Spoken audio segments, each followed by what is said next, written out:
મારું નામ હરીશ દેવદાસભાઈ પટેલ છે. હું પ્રાથમિક શાળા કુકરમુંડામાં ભણું છું. ધોરણ 8માં ભણું છું. મારી કૃતિનું નામ ઇલેક્ટ્રોમેન સેવર છે. ઇલેક્ટ્રોમેન સેવર એટલે કોઈ પણ વ્યક્તિ વિદ્યુત થાંભલાને રિપેરિંગ કરે છે તેને બચાવવું.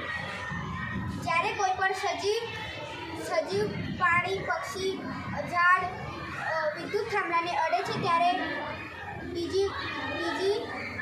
DGVCL ઓફિસમાં ખબર પડે છે અને હોસ્પિટલમાં ખબર પડે છે કે અકસ્માત કયા સ્થળે થયું છે, ક્યારે થયું છે.